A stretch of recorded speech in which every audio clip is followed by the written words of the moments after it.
عورت کا فتنہ۔ حضرت عبد المنعم بن ادریس رحمۃ اللہ تعالی علیہ اپنے والد سے روایت کرتے ہیں کہ حضرت سیدنا وہب بن منبہ رحمۃ اللہ تعالی علیہ نے فرمایا، بنی اسرائیل میں ایک عبادت گزار شخص تھا جو اپنے زمانے کا سب سے بڑا عبادت گزار شمار کیا جاتا تھا۔ وہ بستی سے الگ تھلگ ایک مکان میں اللہ عز و جل کی عبادت کیا کرتا۔ اسی بستی میں تین بھائی اپنی ایک جوان کنواری بہن کے ساتھ رہا کرتے تھے۔ اچانک ان کے ملک پر دشمن حملہ آور ہو گیا۔ ان تینوں بہادر نوجوانوں نے جہاد پر جانے کا عزم مصمم کر لیا، یعنی پکا ارادہ کر لیا، لیکن انہیں اس بات کی فکر لاحق ہوئی کہ اپنی جوان بہن کس کے سپرد کر کے جائیں۔ انہوں نے بہت غور و فکر کیا، لیکن کوئی ایسا قابل اعتماد شخص نظر نہ آیا جس کے پاس وہ اپنی جوان کنواری بہن کو چھوڑ کر جاتے۔ پھر انہیں اس عابد کا خیال آیا اور وہ سب اس بات پر راضی ہو گئے کہ یہ عابد قابل اعتماد ہے، ہم اپنی بہن کو اس کی نگرانی میں چھوڑ کر چلے جاتے ہیں۔ چنانچہ وہ تینوں اس عابد کے پاس آئے اور اسے صورتحال سے آگاہ کیا۔ عابد نے یعنی عبادت گزار نے صاف انکار کرتے ہوئے کہا، میں یہ ذمہ داری ہرگز قبول نہیں کروں گا، لیکن وہ تینوں بھائی اس کی منت سماجت کرتے رہے۔ بالآخر وہ عابد اس بات پر راضی ہو گیا کہ میں تمہاری بہن کو اپنے ساتھ نہیں رکھوں گا، بلکہ میرے مکان کے سامنے جو خالی مکان ہے تم اپنی بہن کو اس میں چھوڑ کے جاؤ۔ وہ تینوں بھائی اس پر راضی ہو گئے اور اپنی بہن کو اس عابد کے مکان کے سامنے والے مکان میں چھوڑ کر جہاد پر روانہ ہو گئے۔ وہ عابد یعنی عبادت گزار شخص روزانہ اپنے عبادت خانے سے نیچے اترتا اور دروازے پر کھانا رکھ دیتا، پھر اپنے عبادت خانے کا دروازہ بند کر کے اوپر اپنے عبادت خانے میں چلا جاتا۔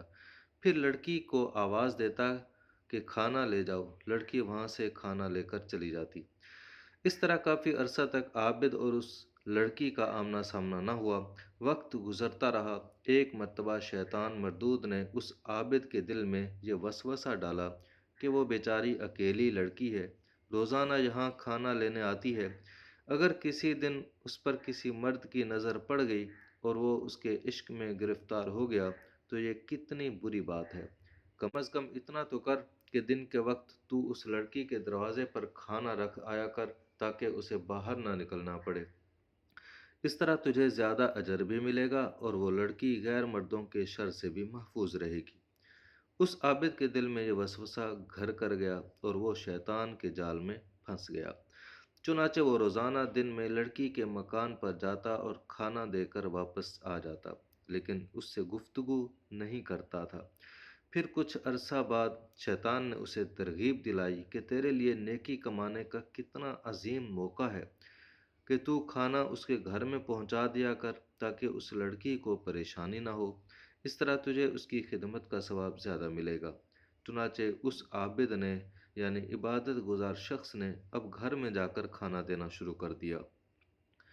کچھ عرصہ اسی طرح معاملہ چلتا رہا۔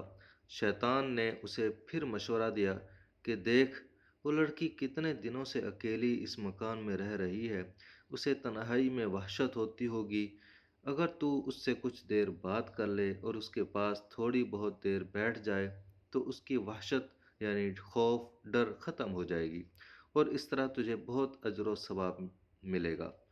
عابد پھر شیطان لائن کے چکر میں پھنس گیا اور اس نے اب لڑکی کے پاس بیٹھنا اور اس سے بات چیت کرنا شروع کر دیا۔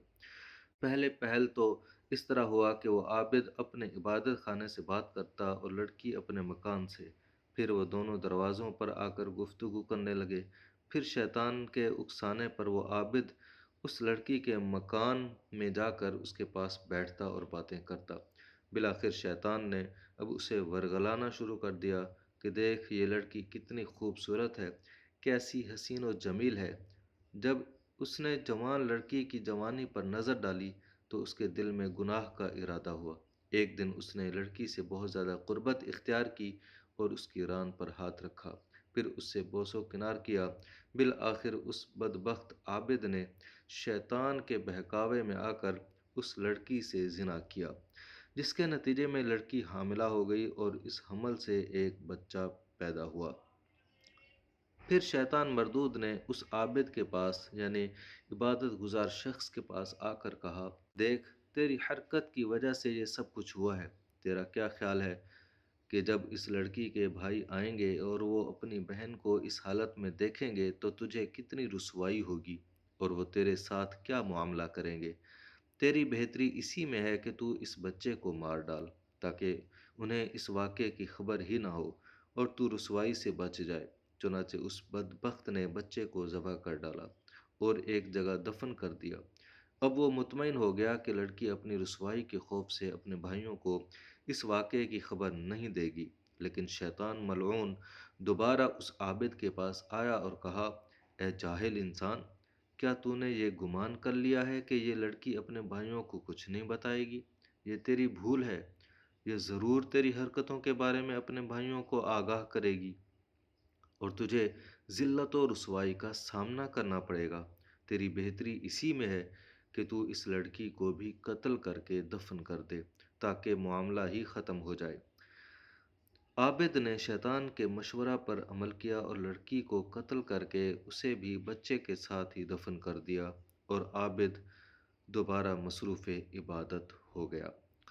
وقت گزرتا رہا، جب اس لڑکی کے بھائی جہاد سے واپس آئے تو انہوں نے اس مکان میں اپنی بہن کو نہ پا کر عابد سے پوچھا تو اس نے بڑے مغموم انداز میں روتے ہوئے جواب دیا، تمہارے جانے کے بعد تمہاری بہن کا انتقال ہو گیا اور یہ اس کی قبر ہے، وہ بہت نیک لڑکی تھی۔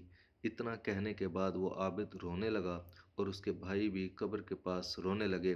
کافی دن وہ اسی مکان میں اپنی بہن کی قبر کے پاس رہے، پھر اپنے گھروں کو لوٹ گئے اور انہیں اس عابد کی باتوں پر یقین آ گیا۔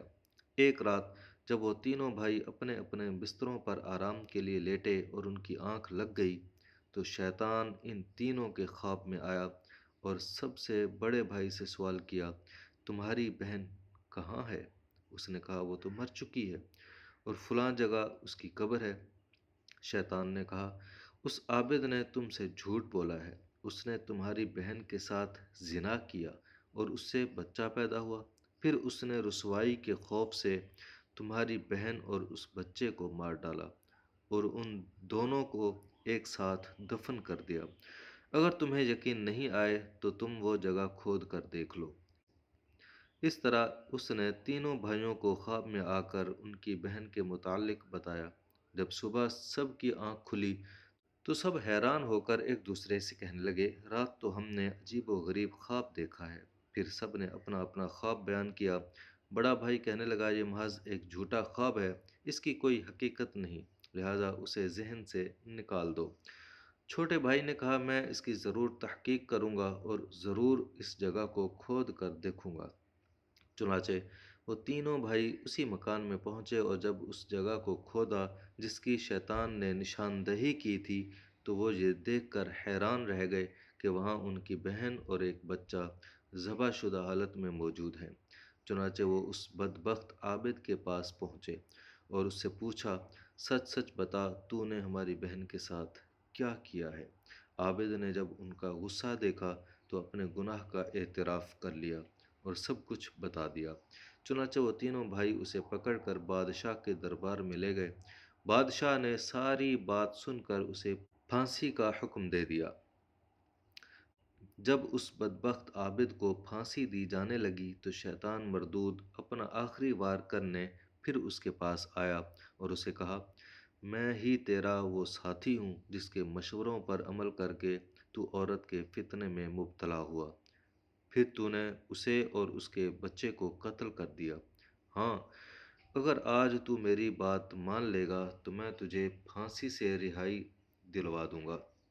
عابد نے کہا، اب تو مجھ سے کیا چاہتا ہے؟ شیطان لعین بولا، تو اللہ عز و جل کی وحدانیت کا انکار کر دے اور کافر ہو جا۔